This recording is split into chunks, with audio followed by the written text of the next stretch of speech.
first video about programming on my channel.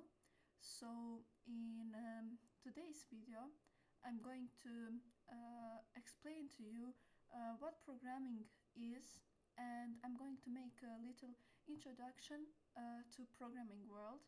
And in the next videos I will talk more about programming languages, but we need to start from the basics. And there are many things that you might think are, I don't know, hard for you, but actually programming isn't that hard, especially nowadays because we have artificial intelligence. But my advice is to still not trust it 100%. And no, programmers won't lose their jobs. There will always be a job for programmers, because it's something that's very, every job needs it, so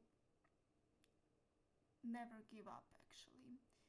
And my first programming language was C++, and many think that it's hard programming language, but it's not. It depends what are you doing with it. I usually make video games, especially retro ones, so it's not that hard for me. So here it is. This is C++, this one, and you can also use Visual Studio Code and code blocks, but I use this one, div C++.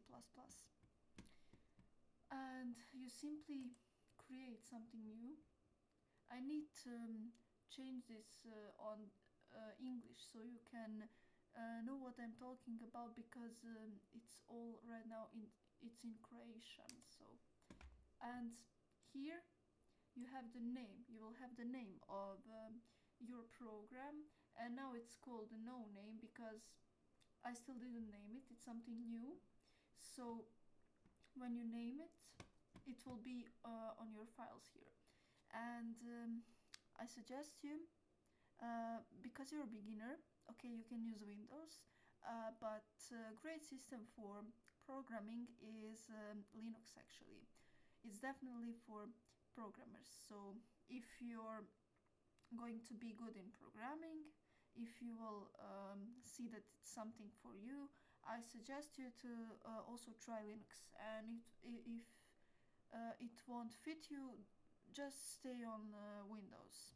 And about MacBook, well, it's 50-50 for using programming, for doing programming actually, because I tried it for few times, and it's a bit harder to do programming on MacBook because it's a completely different system, and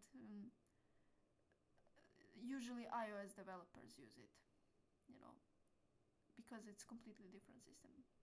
It's more simple to work on Windows and Linux. So but no worries, if you already have MacBook, you can use online compilers, which I will talk about in this video more. Maybe you don't know what compiler actually is, so don't worry, I will explain everything to you. And here is my little presentation about programming. It's not that long.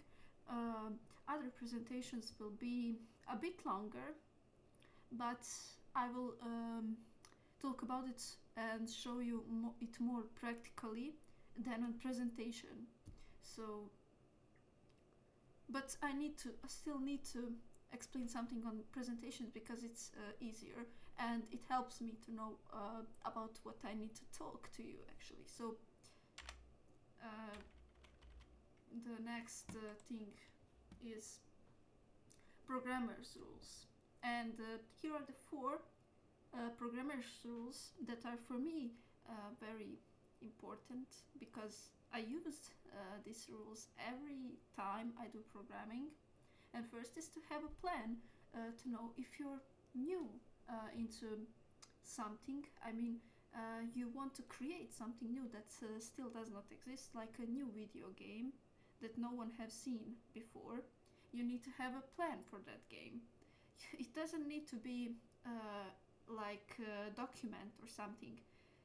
It can come from your head. You can draw it. You can just have some little notes. So it will be your plan to start programming. And then we have something called algorithm.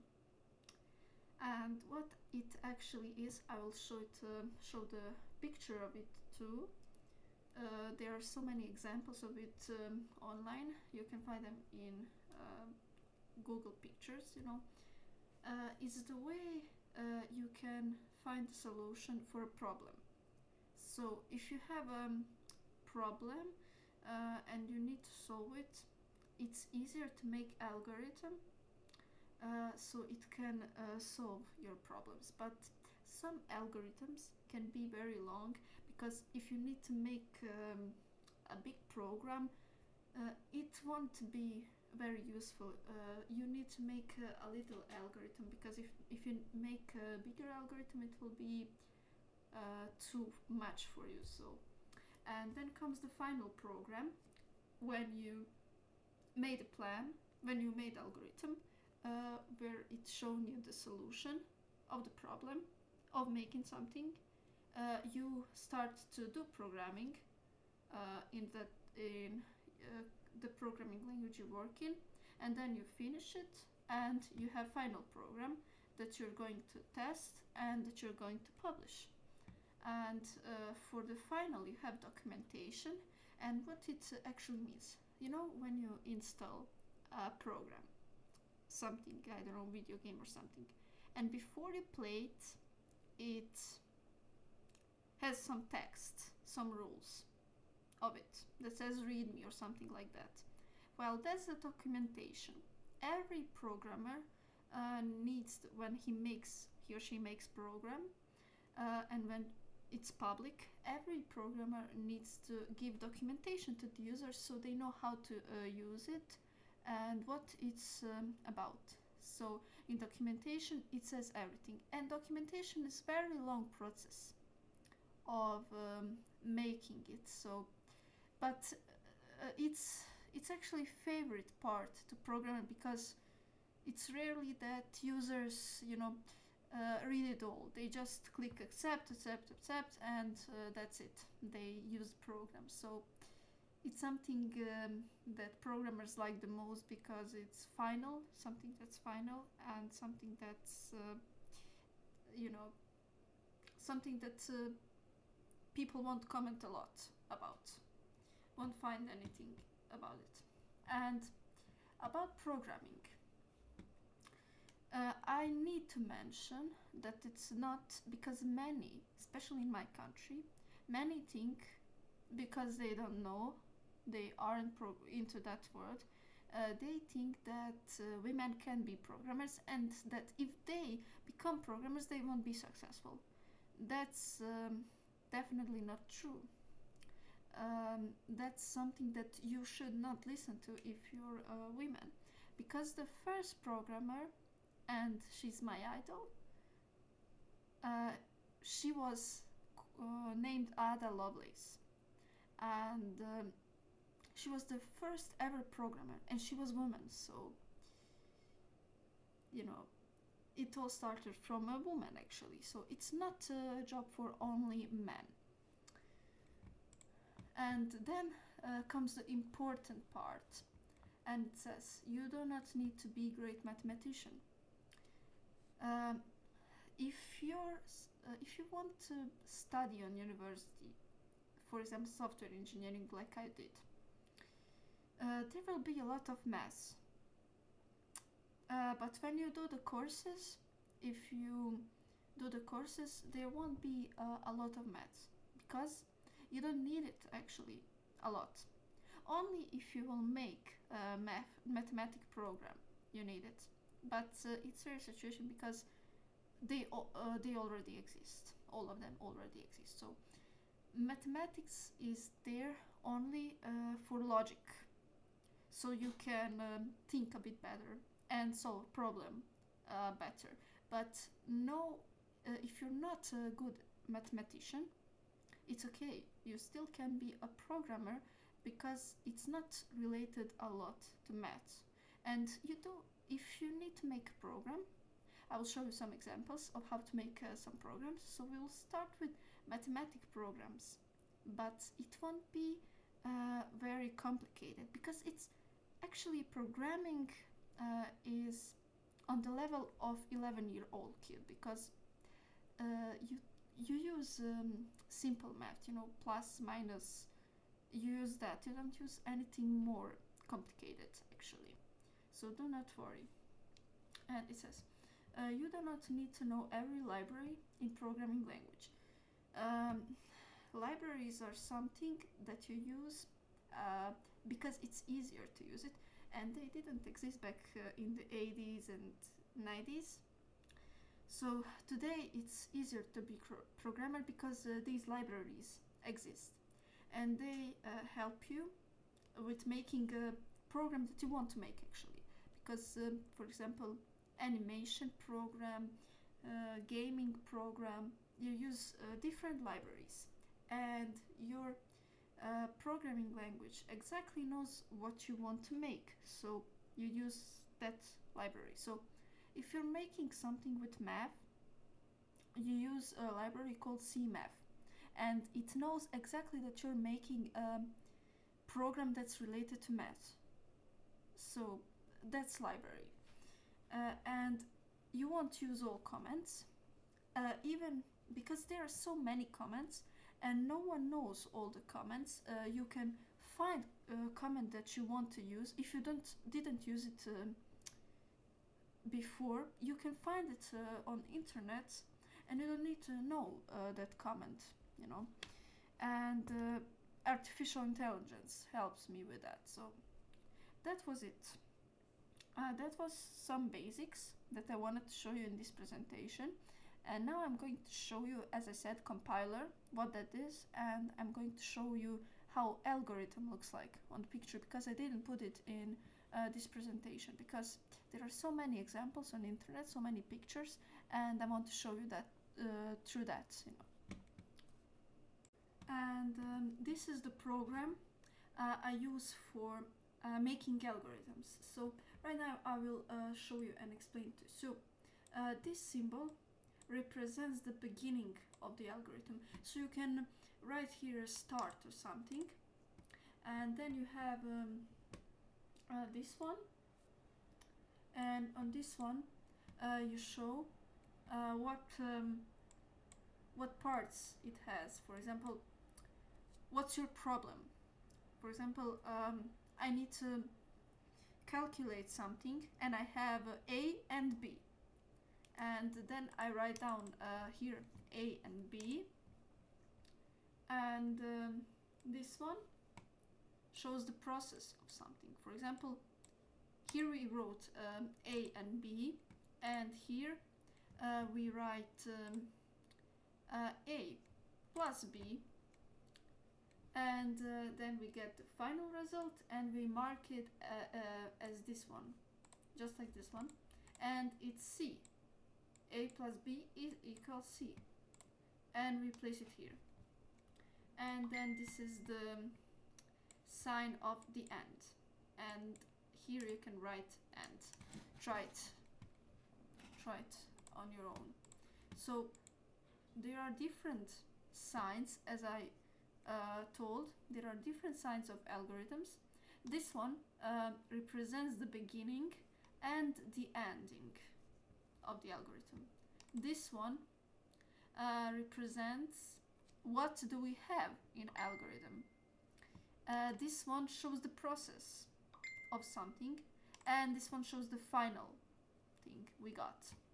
So it doesn't need to be A or B. It can, for example, be, I don't know, the machine for coffee. What does it have? It has coffee, sugar, and milk. And those ingredients are put here. And then you say coffee plus sugar plus, I don't know, milk, and then there comes your coffee, final product, and you write down here final product. So it's something I hope you can understand me. It's something like final product that you made. For example, you make a game and you have I don't know, zombies and skeletons, and then you have I don't know, zombies killing skeletons, and then you have just zombies here, and you have ending of your game, for example. So that's how one of your algorithms should look like, and you can connect it with these signs. I use this a lot, so you can connect it like this.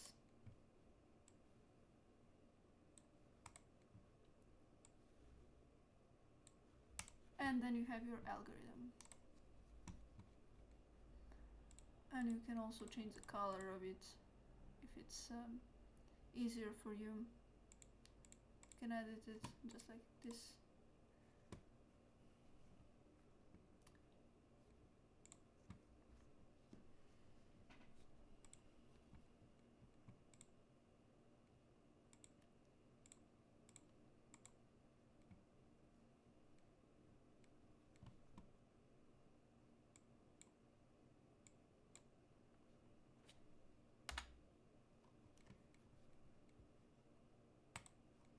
And the next thing I wanted to show you is the compiler.